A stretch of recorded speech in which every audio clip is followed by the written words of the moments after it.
সকাল হলেই আমাদের মেয়েদের এক চিন্তা, তাই না? যে 3 টাইম কি রাঁধবো। সকালের একবার টিফিন, দুপুরের লাঞ্চে কি রাঁধবো, তারপরে রাত্রিতে 3টে টাইম যেন চিন্তা করতে করতেই আমাদের দিন শেষ। কী রাঁধবো? তো চলো সকালে না হয় একবার চাউমিন করে ছাড়লাম। তো এবার দুপুরে যে কী রাঁধবো সেটাই ভাবছিলাম। তো ফ্রিজে চিংড়ি মাছ ছিল আর এঁচোড়ও ছিল, তাই ভাবলাম এঁচোড় চিংড়িটাই করে ফেলি। বন্ধুরা, তোমাদের নিশ্চয়ই লাঞ্চ হয়ে গেছে। তো আমরা এই যে বসেছি, এখন দুপুর 2:30 বাজছে। তো আজকের দুপুরে মেনুতে কী কী আছে সেটাই তোমাদের সাথে আজ আমি একটু শেয়ার করছি।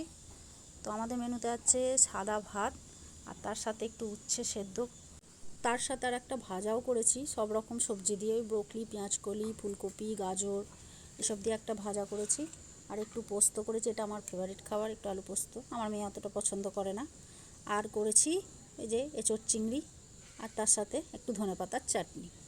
এটাই হচ্ছে আজ আমাদের দুপুরের মেনু। তো আমার মেয়ের ইচ্ছে ছিল, এই চিংড়িটা একটু সাইজটা বড় ছিল বলে ওর ইচ্ছে ছিল একটু মালাইকারি করে দিতে চিংড়ির, কিন্তু বাড়িতে তো নারকেল নেই, তার জন্য মালাইকারিটা করতে পারলাম না। তো এঁচোড় চিংড়ি করে দিলাম। তো এই ছিল আমাদের আজকে দুপুরের মেনু বন্ধুরা। তো যাই হোক, এঁচোড় চিংড়ি হোক আর যাই হোক, চিংড়ি মাছ মানেই হচ্ছে আমার মেয়ের ফেভারিট খাবার। তো এটা ওর তো একটু মালাইকারি পছন্দ ছিল, তো করা তার হলো না, তো এঁচোড় চিংড়িটাই ওর ভালো লেগেছে। তো চলো খাওয়া দাওয়া শুরু করে দিই।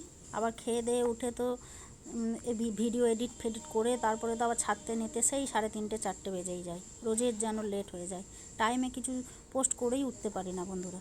তো ভালো লাগলে অবশ্যই লাইক কমেন্ট করবে।